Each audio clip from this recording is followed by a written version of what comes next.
most people that do events have a product to sell. So they lose money on the event and they make all their profit on the product. Because Don and I don't have a product, our product is bringing on all the best coaches and resources. And so we had to learn, again, going back to learning curve, that sponsorship and ticket sales is not enough. So we got hurt really bad. Like, you talk about people losing hundreds of thousands of dollars on events. The year that we had all the big stars, there's at least 2 that I would never invite back again, even if they did it for free. Who were they? Should I? All right, why not? In life, there's a blueprint for everything.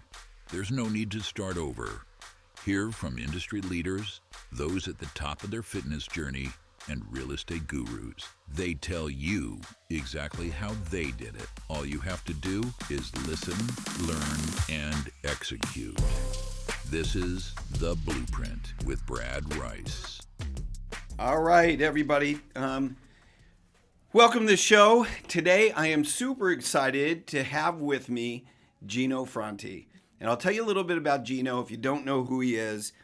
First of all, he is a Southern California native. He comes from North Hollywood, but currently lives in Valencia. Yep. And he has been a mortgage veteran for over 20 years in the mortgage industry.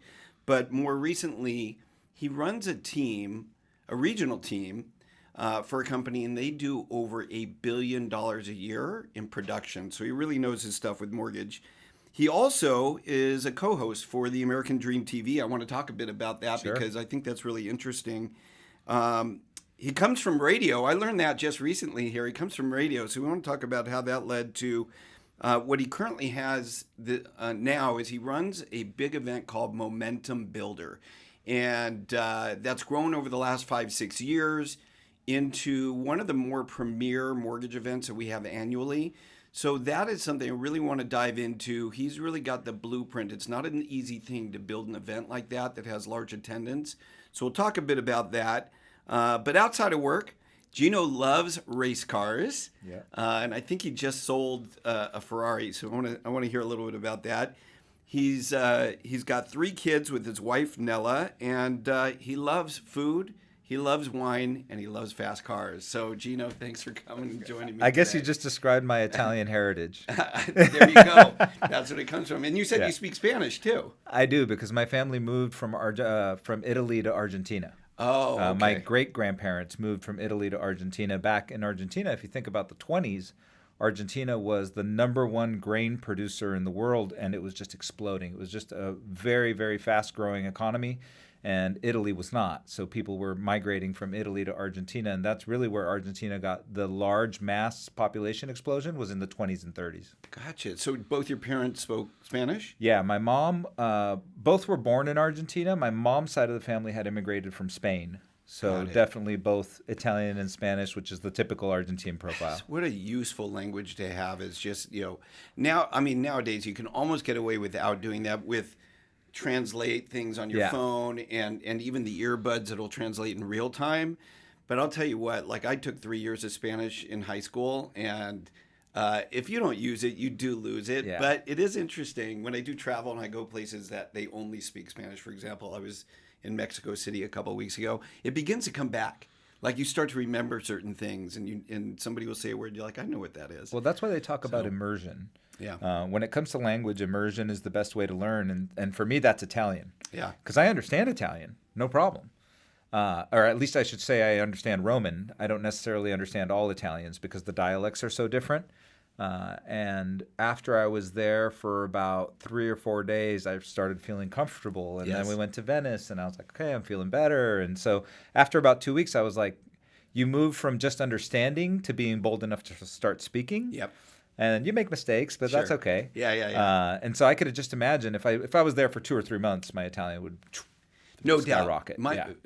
As a side note to this, my brother, who we grew up together, he's my younger brother, moved to Nicaragua. Oh, wow. And English is a second language for him now. It's funny. So he speaks, obviously, English, but it's almost like broken English. Like the grammar isn't right anymore because he speaks Spanish every day. Yeah. In fact, my interesting fun fact then, to tie that together, is Don Getling, my business partner, his brother moved to Nicaragua. Oh. Is your brother a surfer? Yes. Yeah, that's what they do. Oh, that is so interesting. Yeah. Down by San Juan? I don't know. Oh, we'll have to talk about that offline because that is really interesting. I wonder if they're in a similar area. I believe he had to come back. He ended up with, I don't want to misspeak, but it was either malaria or dengue. Oh. He got pretty sick. Oh, wow. And I think he's in the States now. Yeah, probably the better way to get treated. Yeah. Back for that. Yeah, he had to fly back to get treated here. They wasn't getting the treatment there. Yeah, it's not the same by any means. I hear about all that. But yeah, he has a surf camp. He actually runs in San Juan del Sur. Oh, they probably know each other So for sure. I would imagine they do. Yeah. So cool. So hey, I want to start with let's talk a little bit about the cool stuff, like race cars. Yeah. So I'm looking up on the screen here at your Momentum Builder site, and has nothing to do with mortgage, but you've got a Formula One car on there. Yep. And that probably goes to your roots of tell me about your race car heritage or what you know about it. So really, it's my dad that was the big race car guy. Okay. So he in Argentina kind of just borrowed all his rich uncle's cars and crashed them all, basically. Okay. And he did a little bit of racing in Argentina, but not much. My dad came to the States when he was 9 years old for the first time, so in the 50s. Then he left, went to Argentina, came back. He went back and forth before he finally settled here in the early 70s. And when he did, as I was growing up as a kid, they got into, I don't know if you remember Bob Bondurant. No, I don't. Okay, Bob Bondurant and Skip Barber were the two Formula Ford series, and it was a place to get started in racing. And they were Formula cars, and they had small engines, but they were Formula cars. And so he went through that training, and I grew up being the kind of bystander to that, and I enjoyed it, and we had a good time. And he was Formula racing with his friends in Riverside, Laguna Seca, and places like that. So fast forward to 1991, and he purchases a stock car. And so we got into stock car racing, ovals and road courses, and we would have to switch the car back and forth from oval to race. Totally different setup. Yeah, move all the weights around, change the suspension, put different size tires. But we would do that, and we would race at Willow Springs or Button Willow. And in that era, Mesa Marin? I do. Yeah. We raced at Mesa Marin too. Up in Bakersfield. Yeah. The reason I know that, and there's a photo on my desk, is that I raced there. Like when you could go and do some training or whatever, and I did. Nice. That. Yeah. Mesa Marin was a good track. Yeah. And then a little bit later in his racing career, he was lucky enough to be able to race 24 Hours at Daytona. So that was that's the highlight of his racing career. Well, that's where the love of fast cars comes in, for sure. So I've been with him all along, and it was about that 1992 era that I got pretty good at tinkering with stuff. Okay. And I was racing go-karts. Oh. And I had so much fun racing go-karts here in Ventura. You're talking about the ones that sit like an inch off the ground. Yeah, like Jim Hall Racing was here in Ventura. So there was a group here in Ventura. Yep. Then at Saugus Speedway, there was another group that used to race out there. And then we started traveling all over the place, Santa Maria, Paris, Riverside. So just kind of my whole childhood was really about racing. Are you still involved in that somewhat? I mean, I still watch a lot of racing, but I don't get to race as much as I'd like to. It's probably been about 3 years now since I've actually sat in a competitive vehicle. But it's, it's, I guess as you get older, you're like, I don't need to be doing that. Yeah. I like to do it, but I have other interests and other things that I do. And it is very consuming. It's very expensive. Yeah. They say if you want to make a small fortune, start with a big one, then go racing. I like that. Yeah. That's good. You know what I really liked about car racing growing up, and I miss it a lot, was Malibu Grand Prix. Oh, yeah, it was great. Oh, my gosh. Yeah. Because you grew up in North Hollywood? Yeah, we had the slide track right there. So you had that. Yeah. And we had in Northridge, we had Malibu Grand Prix. Okay. And I'd live there. I'd ride my bike across the valley and go there and, of course, play the video games and all that. Yeah. But then jump on the little cars were called Road Runners. Okay. And then you got into the Virage cars. I don't remember when that. you finally got your driver's license. Oh, that's only in Northridge. They didn't have that over there. Oh, they didn't have that over there? You only had the small cars. Oh, that's interesting. That's right. Here you had time track. Yeah, they were I remember Virage that. cars. Yeah, they were Formula cars. And they would time it, and then we would have competitions, and you'd win stuff. Like it's like K1 today. Like I won an Atari once. Nice. Like it was so fun. Yeah. And I don't even think they exist anymore. I think they don't. They went out of business. They don't. But you have K1 Motorsports, which is probably the closest thing. It is, but that is it's like electric go-karts, now. So. Electric go-karts, yeah. Go-karts. There was MB2, which is Yeah, something else. same now. thing. Yeah. Same thing, but different. Yeah. Yeah, but that's not the same as No. the Virage. I remember It's those like cars now. real Yeah, Formula the bigger cars. ones. We used to go there in time trial. They had the timing board. That's right. Yeah, they would That's flip. right. There was the flipping timing It board. was so great. Ah. Yeah, that's funny that you remember that. There's Yeah. very few people that do. Yeah. So, but yeah, so you recently got rid of a car. It's not sold yet. Oh. It's on the market, and I've been getting quite a few hits on it. But yeah, it's a 458 Speciale. So that was a COVID midlife crisis purchase. And it's been great, but it became a collectible while I owned it. Oh. Which is wonderful economically, but now I can't drive it. Every time I put a mile on it, it deteriorates the value. Yep. And I'm a driver. Like, I'm not a collector. I'm a driver. I want to drive my cars. Yeah. So I've had 2 McLarens, this Ferrari, and now we're actually just sinking that money as soon as it sells, sinking it back into real estate, which is something I've done for 25 years. Okay. All right. Well, I want to talk about that, but before we get off the car thing. Sure. So give me an idea. You're acquiring, you talked about the McLarens and then now the Ferrari. What kind of money do you make on those after you've held them for a little while? So I should be able to make about 150 net on this Ferrari. That's amazing. Yeah. And then one of the McLarens I lost 18,000 on. It's just bad timing. Okay. And the other McLaren was a lease, which I'll never do again, but it was a good idea at the time. Yeah. I mean, if you buy the right supercar, yeah, you'll make money on it. Yeah, it's I just not didn't know. I didn't know that when I bought my first one. Okay. When I bought my first one, it was basically I had earned myself a stipend, and so I was like, "What do you want to spend your stipend on? What do you want to spend your $1,200 a month on?" I'm like, "I know exactly where to spend it." Okay. It was more than $1,200 a month, but I knew exactly where to spend it. It was a little bit of a dent into that payment. Yeah. Got it. Yeah. So it made it more like I was going to pay for a McLaren what everybody was paying for a Mercedes.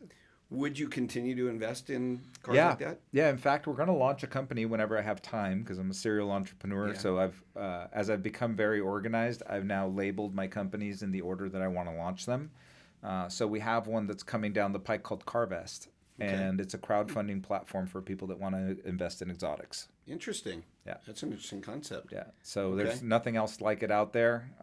So we're looking to launch that probably not till 2026, though. We've got some other projects for 2025. And so you'll identify the cars, and then certain people jump into and then we'll store them, we'll maintain them. The cost to carry is very low.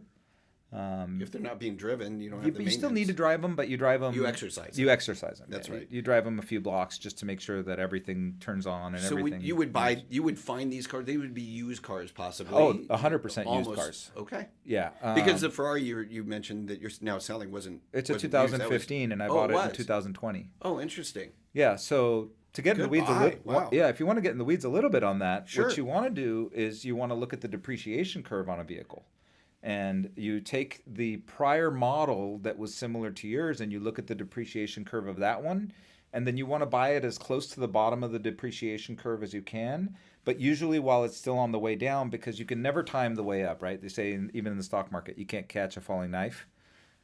So what you're trying to do is say, okay, the last model before this, sometime between 4 and 5 years was when you were the ideal time to buy. Okay. So then let's buy the car when it's in that. And like, for example, a Mercedes, I would say I'd buy 9 years old because they continue to depreciate in the earlier years. Range Rover, you buy at 6, 7 years old. Ferrari, 4, 5, it's already taken most of the depreciation. So study the depreciation curve of the vehicle you want to purchase, buy as close to bottom cash value, that's what we call it, as possible, and then hold for 3 to 5 years and watch it run. And at that point, as long as you bought it close to the bottom, you could hold on to it longer if you needed to. Yeah, I mean, this car will be $1 million car. Yeah. The only reason that we're selling it is because we have a company that we launched 2 years ago called Mecca. Okay. Mecca Investment Group. And what we did is we're acquiring houses in Cabo San Lucas and prepping them for short-term rentals. Oh, yeah. Interesting. Okay. I saw a post from you just recently in Cabo. Yeah. In the airport, and there was nobody. No one there. That was so unusual. It was eerie. That was weird. Yeah, that's why I posted it, because it was super weird. Yeah. No, what it was is it was like a Thursday or Friday night at 7 o'clock or whatever it was. And I think when you learn Cabo flight logic, it's all about when are check-ins and when are check-outs at the hotels. Okay. And so it was 7 p.m. arrival. Nobody arrives in Cabo at night. No. Because that would make them lose a day. Yep. So I think that's really all it was, but it was still a weird thing to see. Yeah, very weird. Yeah. Yeah, for sure. But yeah, I spend a lot of time down there. I'll be down there in a couple of weeks again. The project is coming to, our first house is about to come online in the next 60 days. And are you doing that? Are you syndicating money for Yes. that? Okay. Yeah. So we're you have running a it fund? so we have this one we're going to do is an independent syndication, Okay. single property syndication. And then we're going to move to funded funds. Okay. But And who's going to property manage those? And we have a great property manager in Cabo San Lucas. So it's funny. People say, well, wait a second. Didn't you say you started this company years ago? Yeah, it takes years in Mexico to get things where you lined up the right way.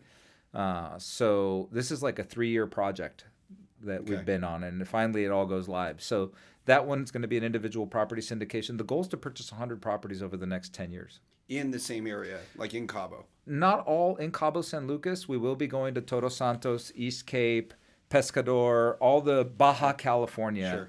And quite frankly, the reason is the cartels are not a problem down there. Yeah.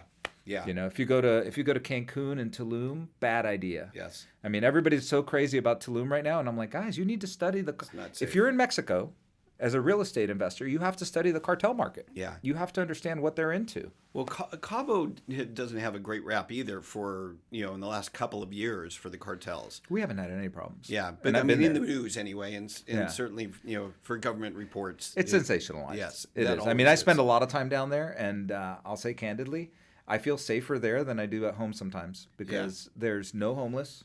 That's true. It's super clean. Yeah. And yeah, there's guys with guns everywhere. Guess what happens when there's guys with guns everywhere? Nothing. Right. Yeah. That's true. Yeah. Speaking about homeless, I was in San Diego over the weekend. Yeah. And I travel there frequently, but I was in downtown.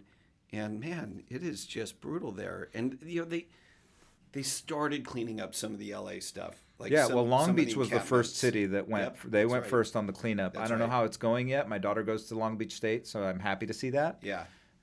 Makes me a little more safe, feel more secure. It's going. I mean, there's a long ways to go. But like some of these encampments where they have the broken down RVs and they're just like dumping in the street and all that, a lot of that's been cleaned up. Yeah, I was in San Diego this week, and I was over by Mission Beach, kind of the SeaWorld area. Yep. And there's still a lot of RVs. There's still Pacific a lot of Beach. It's pretty sad to see in great areas where there's awesome restaurants and clubs and all these things, and then you just got homeless and you smell piss and all this stuff. Nothing is worse than the demise of San Francisco. Yeah, for sure. One One of the most beautiful cities in the world has gone to a place that I don't even want to visit anymore. I don't go there anymore either. I go sometimes for work. I went. I'm sure you know Arjun Dhingra. Yeah. You know the Dhingras? Mm-hmm. So I went. Arjun had his LFG Society launch event there, and so I went up there and we had a good time and went to great restaurants. Don't get me wrong. There's still a lot of great things about San Francisco, but it's just dirty. It is. It's really dirty. Yeah. Yeah, you don't want to. You wouldn't walk through the streets and then walk into your house and not take your shoes off. No, it's and that then dirty. yes, exactly. Yeah. And then going back to Cabo, one of the things I love about Cabo is that it is clean. Yeah, it's true. It's very, very clean. I agree with you. And particularly the area we're in is like the Newport Beach of. Got it. Of Mexico. You're just south of Cabo San Lucas, then. I'm in the corridor between Cabo San Lucas and San Jose del Cabo, but closer to Cabo San Lucas because I believe from an investment standpoint that closer to Cabo San Lucas is still a little better. For sure. That makes a lot of sense. Recently, you were in a Waymo. Yes. Was that in Arizona? That was in Arizona, yeah. Talk to us a bit. Well, first of all, for those that don't know what a Waymo is, explain what that is. Yeah. And tell us what the experience was like. Yeah, so actually I was meeting with a guy that runs a fund, but he does private commercial notes, right? So he's got, I think it's significant. It's like $600 million or something like that. Okay. And all he does is notes. And I was hanging out with him. He came to the Dragon Boat Festival that I was hanging out at, which is my wife's sport is dragon boating, and my daughter does that as well.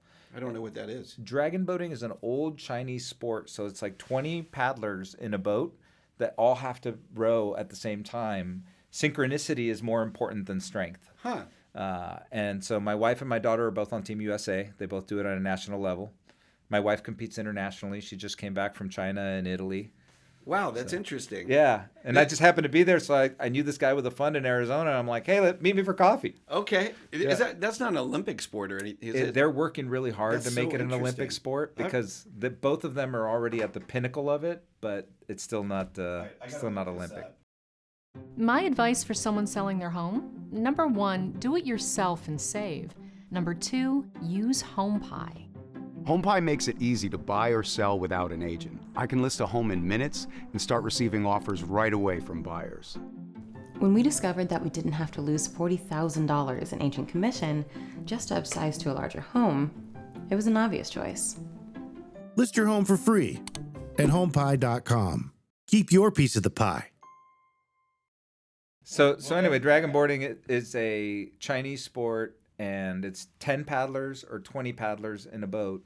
And they do these races. There's heats. It's very competitive. And what's beautiful about it really is the environment. Okay. It's very much family friendly.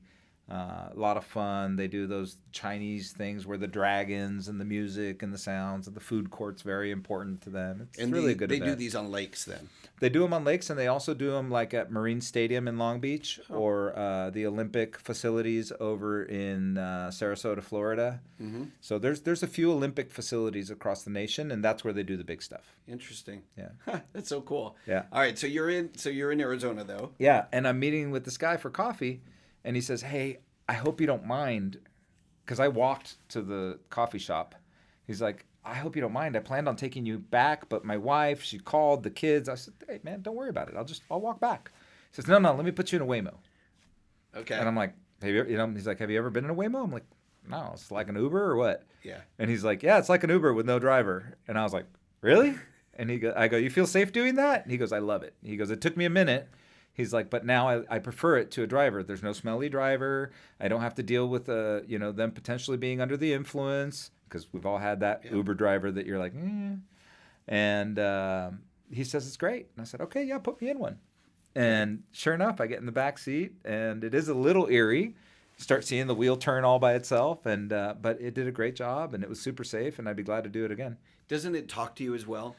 Mine didn't talk to me. Oh, okay. I was too busy videoing it, maybe. I've seen some videos where it says something like, make sure you buckle up, or something like that. But maybe I didn't pay enough attention to that. Yeah. But I had a good time, and then after I did it, I started looking up the safety rankings. And it's something ridiculous number, like 88% safer than human drivers. Okay. Yeah. So it will take over. It's not if, it's when. Yeah. When do the economics start to make sense for a company like Waymo to expand? And them getting the permits. They just expanded into Los Angeles, actually. They're in downtown LA right now. Oh, I hadn't heard that. Because I knew that, because I know I see people that I know going into them in Scottsdale and that sort of thing. So I knew it was Arizona, but that's interesting. Yeah, it's a great thing. So if you have a chance, download the app, take a Waymo instead. It's a good experience. I love it. Is there anywhere besides then LA and There Arizona? is. There's a few metros. I just don't know which other ones. I just happened to learn about it when I was in Arizona, and then I read an article that they're here in LA now too. All right, I haven't seen any in LA though, but so I think they're more in metro LA. Got it. Okay. More urban. Well, let's take into the mortgage business a little bit and your history there. But I'd love to roll back to, I don't know what came first, so tell me. You said you were in radio. Yeah. But somewhere along the line you got into mortgage. So if you could kind of walk me through, because you manage a big team now, right? That's we're a smaller team than we were because of the Finance of America meltdown, but we're still a big size team. Right. And probably smaller in some ways to the ones that weren't producing, maybe didn't make it through the last couple of years. Yeah. But tell me, talk to me about that timeline, and then more specifically, you run this event called Momentum Builder. And I know people that have tried to build events and have just lost a ton of money, never got the traction that they really were aiming to get, and just didn't make it through, didn't break through to where it becomes something big. So when you hear about events, and maybe it's in whatever industry you're in, and you go and attend these events, there is a lot that goes into that. There's a lot of expense, a lot of setup, a lot of learning that goes in over time. But the most important thing is the attendance piece of it. And if you don't have that attendance, it all falls apart. Yeah. And it's a matter of a lot of people wait till last minute to sign up. And it's like, how do you do that? So that whole learning You curve, sound like you've been hurt by that stick before. I have not. Personally, I have not, but I do know how it works. Look, I'll tell you what. You just nailed a bunch of the problems. Yeah. I do know the problems, and I actually solved for one. I had a big mortgage company pre-08, and we would have our annual holiday party, and we would pay to fly people in, and we would have this big event and giveaways and all these things, and people would just not show. Yeah. And I was like, that is the most frustrating thing. It's all, we paid for it, and they don't show. And eventually I wound up charging them, requiring they pay for it, but then refunding it when they showed. Nice. And so our attendance went way up for that. It was something I kind of learned through that. But that's my only experience. So let's start with, radio and kind of go through that whole thing. So I think we have to back up actually one step further. So I grew up in construction. Oh. That's actually my background is construction, computer-aided design, CNC machines, architecture. Nothing to do with mortgage at all whatsoever. And I sold my water jet, which is a machine that cuts very specific, detailed things out. I sold that business when I was probably 22 years old. I started that business when I was 19. I had been working in that business with my dad since I was 13. Okay. And I sold it, and my dad says, "Don't blow the money, buy a property." And I said, "Okay. Sounds like a good idea." So I bought a triplex in North Hollywood. It was a dump. I mean, it was like a rat-infested dump. And I basically tore it down to the studs. Can I ask you a question about that? I want, just for the listeners or the watchers, right? You were 22, whatever. You got some money from selling this company, and you say you bought a property in North Hollywood, a triplex. Talk specifically about that, because 22-year-olds listening to this right now are like, how? I don't have enough money to qualify for a loan. Like, how was that actually structured? How did you buy it? Did your dad co-sign with you? What happened? No, at the time, actually, we lived in the easy era, as we can look back and call it, right? So this is in 2002.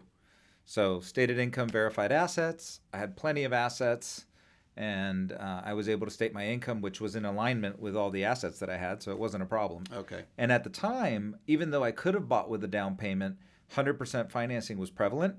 So I was able to buy a stated 100% triplex. Okay, for those of you listening, that doesn't exist anymore. Unicorn. Yeah. We had unicorns at the time. That's pre-meltdown. Pre-meltdown. Okay. But I was able to do that, and we remodeled that building, made it beautiful. And I mean, when I say it was a dump, I mean there was like 2 banana trees hanging together with the clothesline in between, and everything was wood rot. It was bad. And so when I finished that one, the next door neighbor was in his 80s and unfortunately got some bad news about his health. And so he says to me, he's like, "I want you to buy my property, and I want you to do to it what you did to that one." Wow, great opportunity. And so you guys are going to freak out. It was $320,000 for that triplex. Wow. So I bought the one directly next door. Same thing. Tear it down to the studs, remodel the whole thing, make it beautiful, re-rent it. That's called the Burr method. I was doing the Burr method before the Burr method was the Burr method. So you still hold those? I still hold those today. Yep, that's precisely the Burr method. Mm-hmm. Yep, and I've refinanced and pulled my tax-free dollars out multiple times. Yeah. We can talk about that for a whole nother day. So people understand what the Burr method is. Yeah. You buy, you rehab. Yep. You rent it out, you refinance it to pull your equity out. Yep. And then you go do it again. You go repeat. Yeah. Yeah. And so we did that with the 3-unit property. Then the 2 gentlemen that were retiring that was next to it, they had a 6-unit building, and they asked me to buy their 6-unit building. Oh, my goodness. Now, so people say you're lucky. Well, I don't know. Am I lucky? I started working 14 hours a day when I was 13 years old, and it led to this. Yep. The harder you work, the luckier you get. Yeah, yeah. And so these opportunities came by, and I was never fearful. I always took them. Whenever I have a property opportunity that feels right, I'll take it. You figure it out. And intuition's a big thing in real estate. You have to make mistakes and learn what's good and bad. And it's been great. So I have the 5-unit, the 3-unit, the 3-unit, and the 6-unit. And then I purchased from the freeway to the corner. I have 3 contiguous lots, and there's one missing on the end for me to have a monopoly. Then you cross the street, and I have the first one of 4 on the other side. Huh. So the idea is I have a 40-year real estate business plan, which is to acquire those 8 properties, and then we can tear them all down and build about 250 units. Oh, my goodness. Okay. Yeah. All right. So, it would be zoned for that? Now I have to change the zoning for that, but there is one building that was built 20 years ago that got the variance. Okay. And today, with the inventory shortage that we have, it'll get approved right away. Yeah. Yep. I'll have to make some of them low to moderate income, but that's fine. Yep. If today we took those properties and here's a piece of real estate advice that my dad told me once that was great. He says, I was telling him he saw me buying condos and houses and other stuff, and he goes, why are you doing that? Because I think it's a good investment. He's like, but why would you buy more land when you haven't fully improved the land you already have? Mm-hmm. What do you mean, Dad? He goes, well, you have extra space there. Can't you add a couple units on those lots? Oh, maybe I can. And sure enough, the ADU craze came on. Right. And so during COVID, I built 6 ADUs. So each one of those 3-unit properties is now a 5-unit property. That's awesome. I'm doing that on 2 of my properties right now, adding an ADU. I literally this week get the permits on the first one, and I've done it before, but that's right. Especially in California, there's a big push for that, and you can get these approved pretty easily. Yeah, there's a learning lesson though. I'll tell you one thing I didn't take into consideration, and it totally makes sense now. It's just one of those hindsight things. Turnover happens a lot more on ADUs because those people. They're looking for temporary space. Yeah. They're looking for a space 1 year, 2 years. They're small. Yeah. So they can't have a family there. They can't, once they grow in their career and they have an income, they'll go somewhere else. Yeah. So something to be aware of if you're building ADUs is there is a higher turnover rate. Yeah. But with what we're getting per square foot right now, it's like amazing. Yeah. It's ridiculous. Yeah. All right. That's kind of like fast forward. That's kind of how I got into mortgage was I got into real estate investment first. And I was getting really bad loans from some guys I met on Lending Tree. Horrible loans. I could tell. I immediately noticed I was getting ripped off.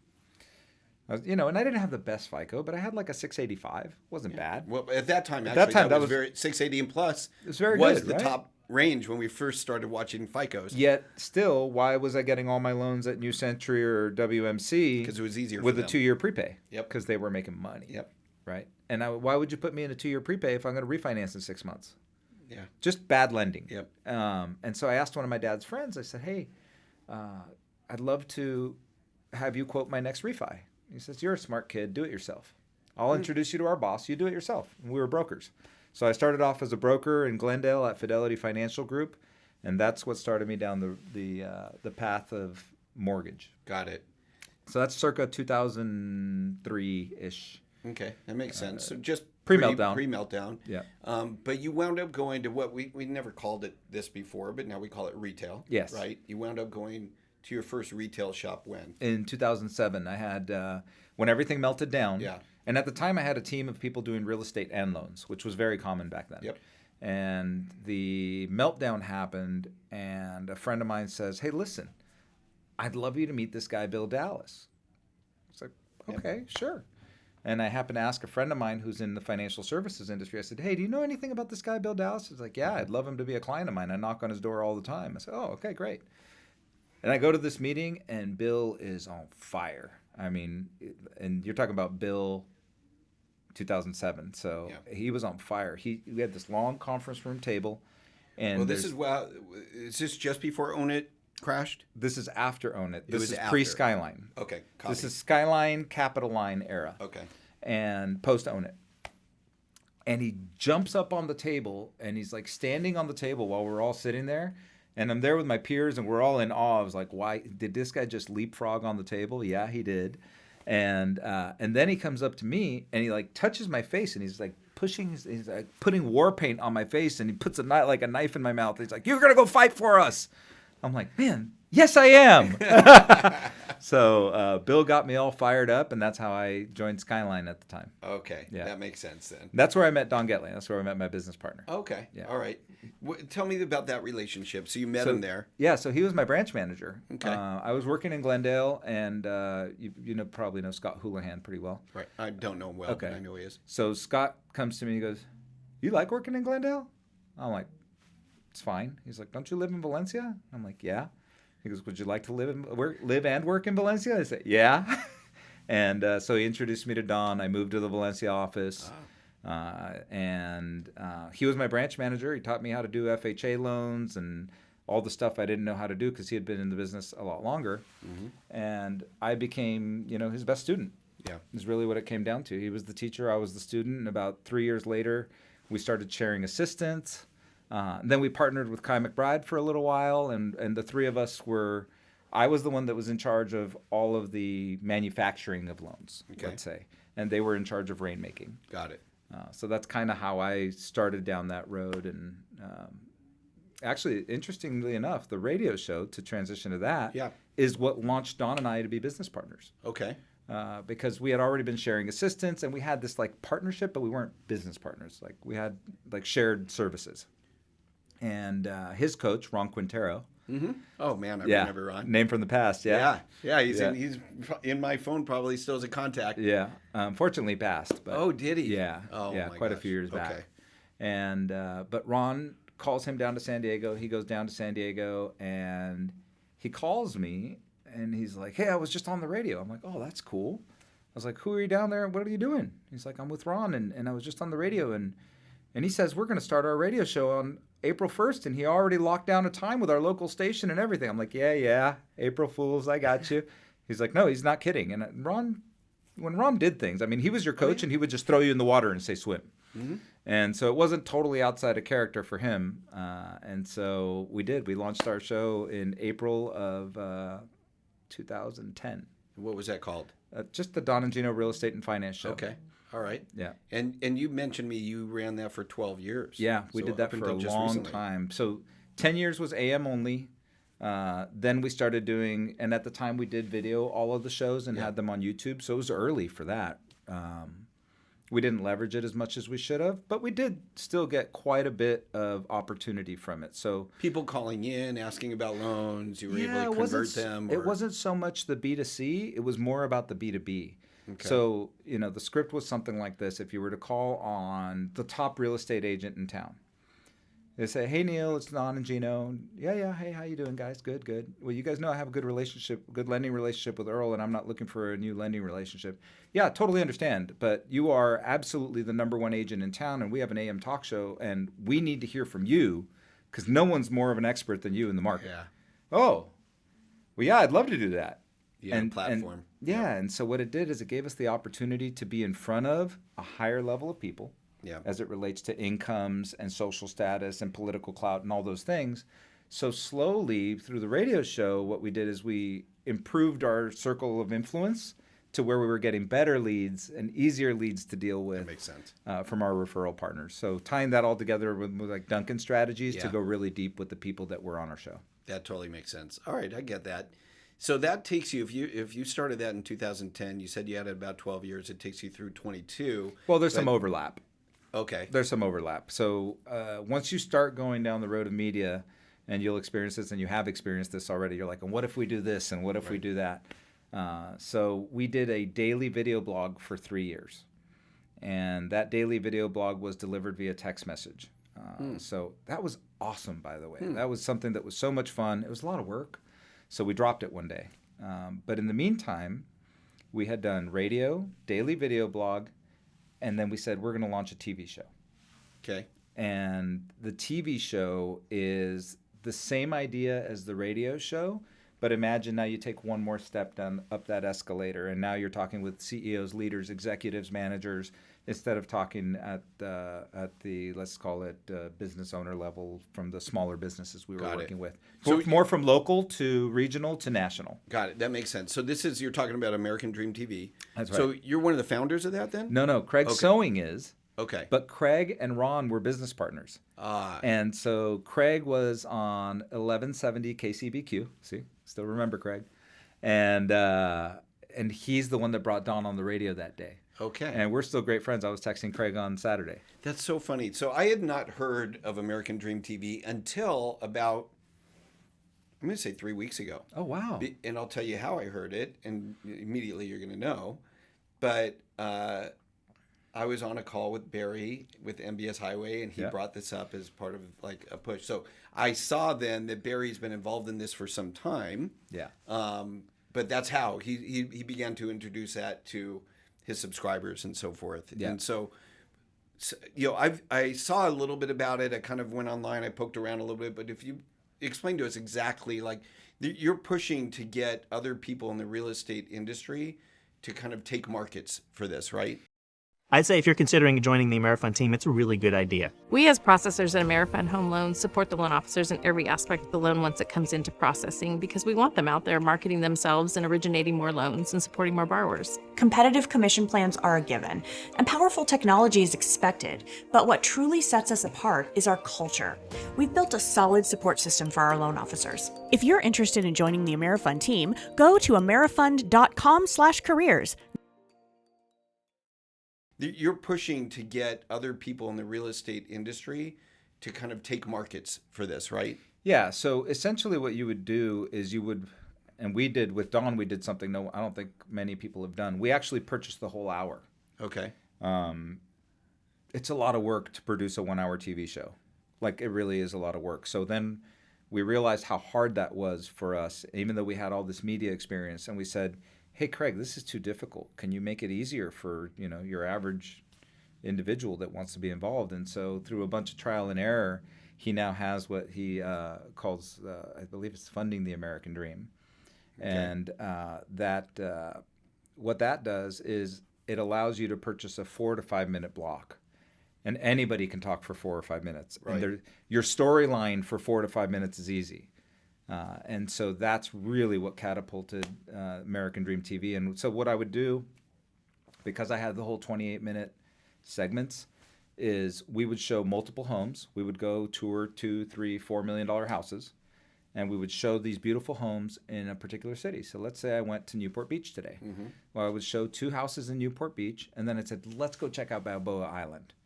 And we'd go to Balboa Island and we'd walk around and I'd show them the museum and I would show all these other things. And basically you're just featuring a city. You're walking through the city. As Gary Vee says, be the digital mayor of your town. Sure. So you're being the digital mayor of whatever town it is that you're doing the show in. Okay. And the fun thing that Don and I did was the last 5 minutes of every show, we did a segment at a restaurant. Oh. So it would start off with a couple of listings, then or the city tour first. So city tour, 2 listings, and then food adventures. Okay, got it. So you're paying for the time, also the production crew? Yes. It's their crew? Yes. But they're following you around? Yeah, but it is the best bargain you could ever get, the way Craig has it. So give us an idea. What does that run? So if you wanted all 28 minutes, it was like $20,000 a month. Okay. That's why most people and don't do that. Commitment for how long? 12-month commitment. Okay. Yeah. And I would say that what he does today, I believe, is like somewhere in the realms of $1,500 a month. Mm-hmm. So you're having smaller segments. Way smaller segments. You're part of the whole production. But you'll learn that you only need that $1,500 a month investment to get the same amount of leverage. So talk to us about the leverage you get out of that. So Dawn and I generated, and we haven't done the TV show now since Finance of America closed. We're about to relaunch it. Okay. When Finance of America closed, we had to focus on our mortgage practice for a little bit. These things are fun, but they're not critical to the mortgage practice. Yeah. And so when you do a 4-minute show, all you're trying to do is feature a listing, or a restaurant, or a car dealership, or a something, right? You're featuring one person that you want to build a relationship with. Well, in 2021, Don and I generated $60 million in listing referrals. Okay. So by doing the TV show, we got listing referrals. We gave listing referrals away to agents. Then they become very loyal. Reciprocity from that. Yeah. Okay, got it. So you didn't talk about mortgage. Just boring, huh? Oh, we don't talk about mortgage at all. Yeah. All right. Not at all. We talked about real estate in general, but never about.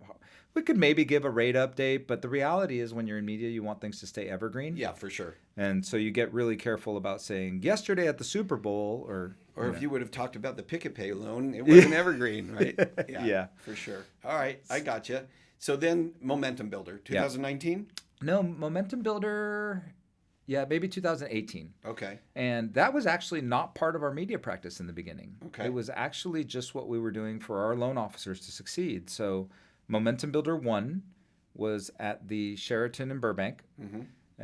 And I'm sorry, it was the Marriott, Burbank Airport Marriott. Okay. And we had about 100 real estate agents show up for the event. So the goal was for our loan officers to invite their real estate agents to an educational seminar. Okay. And we did that, and we felt like it was a great success. I mean, Barry was our opening speaker, and Barry's always been a great supporter of Don and mine. I mean, just he's truly a great human. Yes. And he helped us out to get that launched. And we had, who else was that number one? A couple of our friends, basically, is really what we did for number one. And Steve Scanlon had actually done a smaller event with us prior. Steve Scanlon was Rewire. Okay, yep. And he had done Momentum Builder Zero, I guess we can call it now. It was like 60 people. Okay. So him and that group helped us build the first one with Barry. And then the next one got bigger. And so then we had Sue Woodard and Barry and all of our other friends start joining us. And that was in 2020? That was in 2020. Before, and because these are in February of each year, so it was just before lockdown. So check this out. That was interesting. Yeah. We're at the Sheraton. We have over 200 people there. The place looks beautiful. We're like so happy with how everything's going. And there's all this buzzing. And we're already on the last day, so we don't know what's going on. Yeah. And the NBA just shut down. You know, things are closing. Borders are closing. Something's going on. Like, that all happened the last day of Momentum Builder. Wow. It was lockdown day number one. You literally just scooted right in. Yeah. Right below the radar. And and then the next year we did virtual. Okay. We did fully virtual out of the American Dream Studio in San Diego.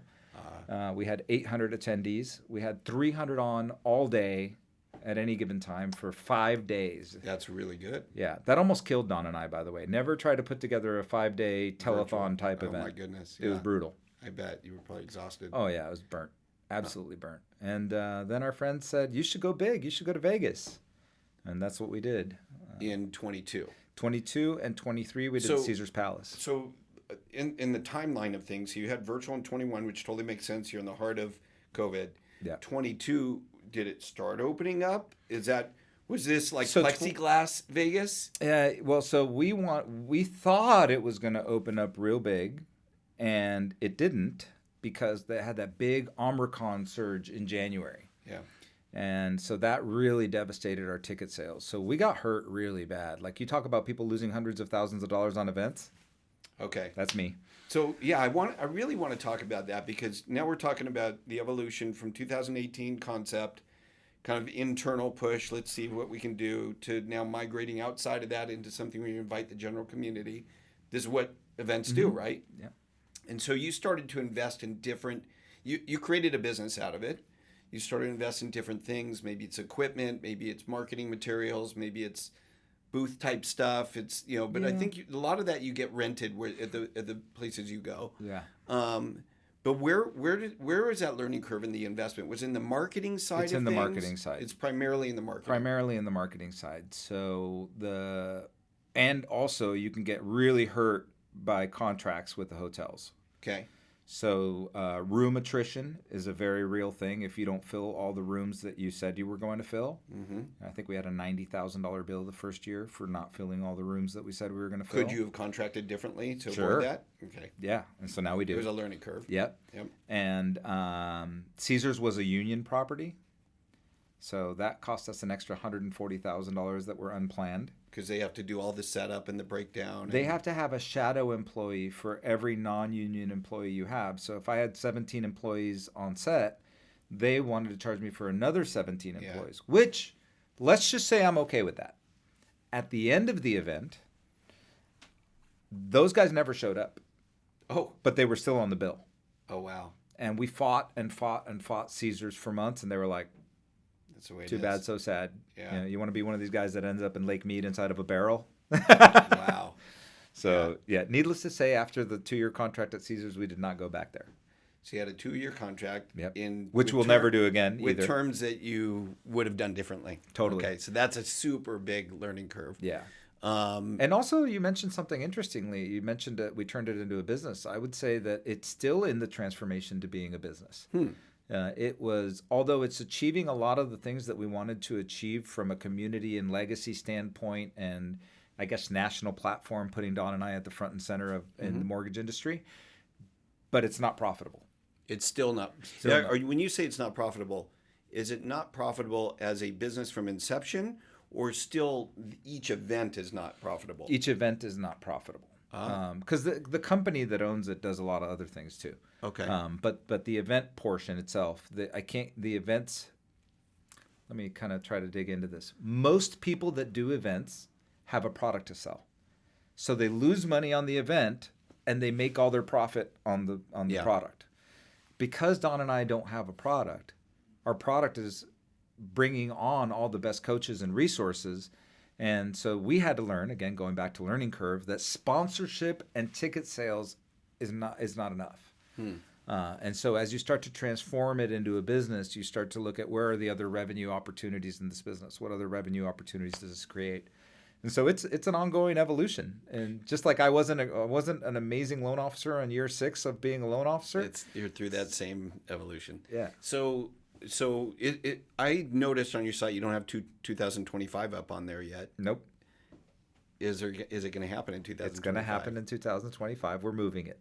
Okay, not in February anymore. Not in February anymore. Okay. There's multitude of reasons, but number one reason is all loan officers and real estate agents are broke in February. Okay. And so we struggled with ticket sales because you're selling during the holidays. Yeah.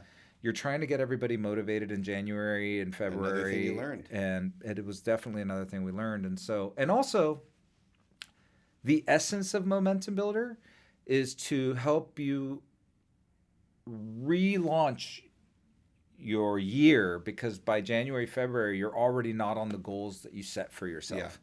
Yeah. And what we found in real life was that it wasn't giving us that launch that we wanted because you're too late. Okay. Because in reality, your 2025 success depends on the things you're doing right now. Yeah. It's too late. So February of 25, you might as well be working on 26. So this business, your activities today don't turn into results for 6 months. So we decided to move it to October. October, okay. Yeah. So it will go live in October of 2025, and we are location shopping right now. Okay. Yeah, and you have to be cognizant of the competing events during that time that already exist that people go to that can dilute your attendance as well. 100%. And also in the last 5 years, there's been more events popping up all over. There are. Micro events, maybe, people that have 50, 100, or 200, but I don't want to compete with one of those. And not only do I not want to compete with one of those, it's not just about how many people come, it's about who are the people that come. Right. So not only do I want our event to have 500 to 1,000 people every year, I want it to have the right 500 to 1,000 people. People that are going to bring value to each other when they're there, because the networking is just as important as listening to the people on stage. What was your attendance like in 24?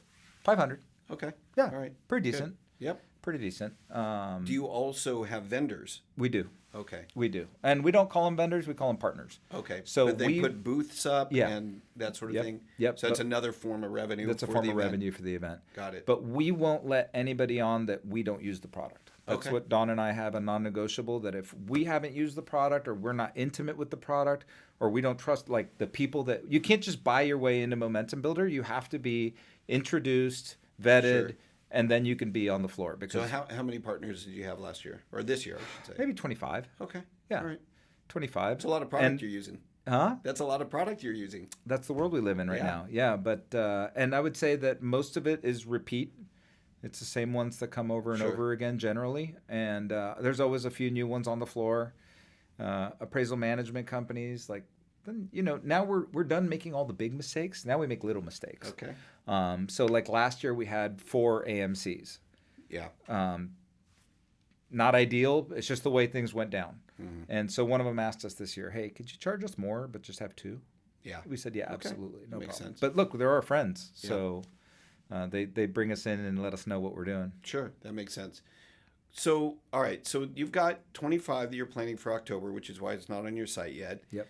I saw, I don't know if it was last year or the year before, you had Gary Vee. Mm-hmm. You're starting to get some bigger names that come in, at least more kind of nationally recognized names. We did that, but we actually have taken a step back from that. Okay. And the reason is it wasn't as impactful as we would have liked. Okay. You would think that having these big name speakers is going to really impact your crowd or really impact your ticket sales. We thought it was going to impact ticket sales. So that's a reason for it. Yeah. Once we saw that it didn't have the impact on ticket sales we thought we would have, and it wasn't like as well received as we thought it would be, we decided. So is that hearing from people afterward through surveys or personal experience? And us. Like, how did we feel about it? So the year that we had all the big stars, there's at least 2 that I would never invite back again, even if they did it for free. Huh. Interesting. Because they weren't a good fit. Who were they? Should I? All right, why not? Are you a tech investor looking to shape the future of real estate? HomePie is the #1 for sale by owner marketplace, and we are revolutionizing the way homes are bought and sold. I'd love to hear from you. Just email invest@homepie.com and let's chat. Now back to the show. Who were they? Should I? All right, why not? Ryan Holiday, Stoic, and Gary Vee. Got it. I would never, ever invite Gary Vee again. He will not answer a direct question. Oh. I asked him a question, he'd answer with something else. I asked him a question, he'd answer with something else. And look, you're in the interviewer's chair right now. That would be super frustrating. Yeah, I would re-ask the question a bunch of times. We see this in politics all the time, right? And it's frustrating for the viewer because you're like, stop and ask it again. Like, can you just listen to my question? Can you just answer it, please? So that's interesting.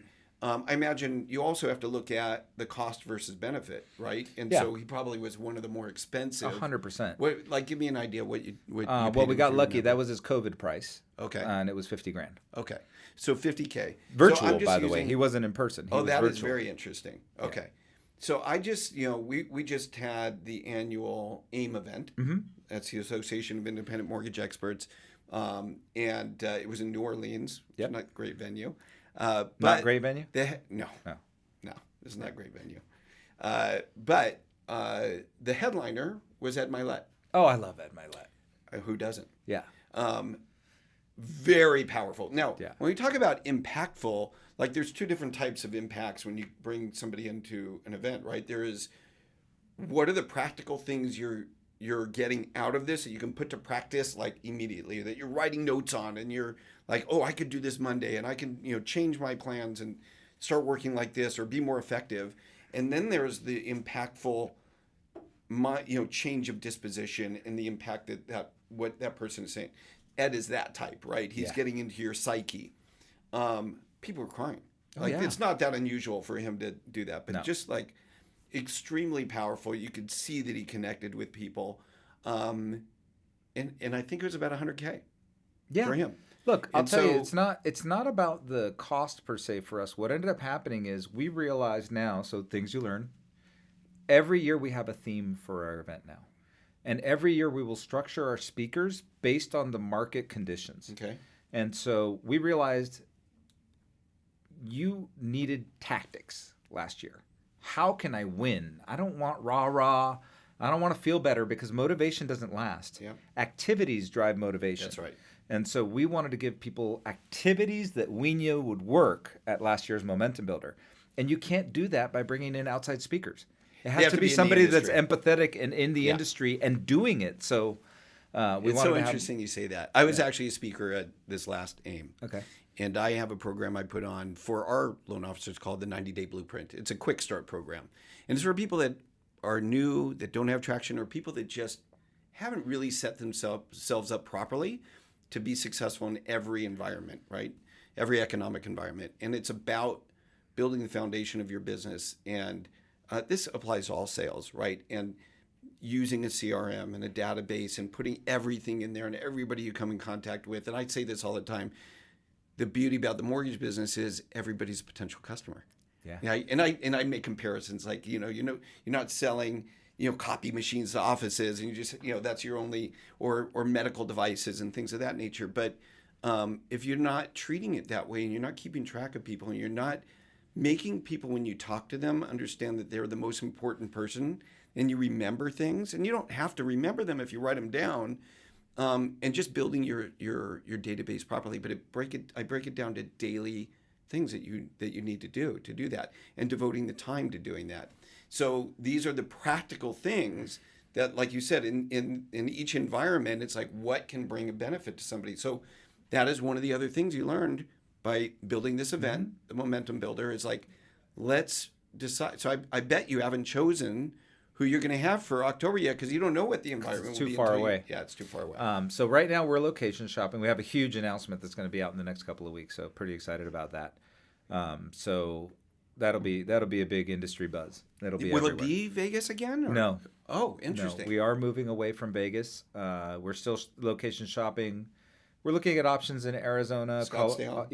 Scottsdale. Well, because Scottsdale, we've always wanted to go to Scottsdale. Yeah. But Scottsdale in February, you couldn't because it had the waste management tournament. Right.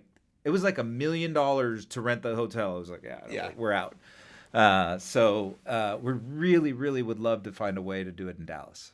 Oh, okay. Yeah. Very interesting. Center of the country. Yeah. We have a very good West Coast influence, but we're not getting as many people as we'd like from the East Coast. Yeah. And because we want it to be a national community and we want it to be a national platform for companies to feel comfortable with their people coming. I guess Dallas is, that's far enough north that you don't have to worry about the weather in October. Should be fine. Yeah. Yeah. It might be chilly, but it won't be terrible. Yeah. That's the other thing to consider. Like this whole thing in Louisiana, right? I said there was a hurricane and everything got pushed back a day and they had to cancel things and it was a hot mess. Yeah. That's why I don't want to do Florida either for that reason. You definitely don't. You got to look at the time. You wouldn't do August in Scottsdale. Nope.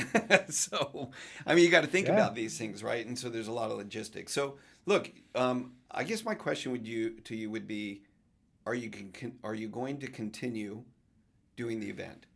And how long do you continue doing it before you decide, and if it doesn't get to profitability, before you decide to pull the plug? Well, we're close to profitability now. Okay. So we were able to learn. Really, it came down to contract knowledge to make sure we didn't get burned on any of these contract things that we did, and spending less on speakers. Okay. That was the rocket science. You're simplifying it. Yeah. I'm sure it also is about what type of marketing you do and things of that nature. Yeah. But even then, I feel like that part we have down.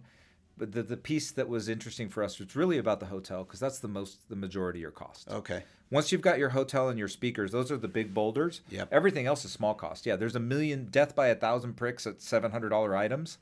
There's a bunch of those, and hats and pins and all the stuff that you have to do. We made the pins a big deal one year. I was like, Don, I can't believe you spent $3,000 in pins. I was like so upset. And Sonia was like, Don said it was okay. I'm like, yeah, because Don's only thinking about what's cool. And I'm the CFO. I'm the one that's trying to count the beans, you know? That's right. That's funny. He's the dreamer, and I'm the one trying to count the beans, saying we don't have any beans for that. But it turned out to be great. Culturally, we were able to make a joke out of it. We told this story on stage. We asked everybody to wear their pins in their funniest positions wherever they could, and people were pinning them around the hotel. You would find them all. Great. So it turned out to be great. But okay.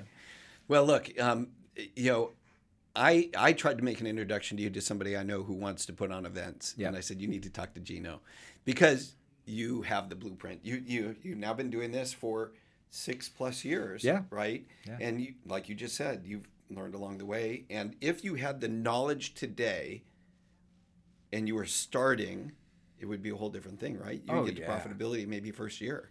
If not year 2 at the worst. Yeah. So this information that you've got up here is really valuable to people that are looking to do the same thing. Yeah, so I'm glad you shared it with us. I appreciate that. No, yeah, and we're always glad to help people. It's hard, and there's not a lot of people in the space because it's hard. That's right. Which wherever there's a lot of pain, there's a lot of opportunity. Right. And so we know that it's the right path. It really is giving back to the industry. We would just like to do it where it could give back net neutral. At least that. Yeah, right. It doesn't have to be. You'll get other benefit out of it. It doesn't have to be a profit center, by the way. Right. Let me clarify that this is not something that Don and I do for profitability's sake. We have our mortgage practice for that.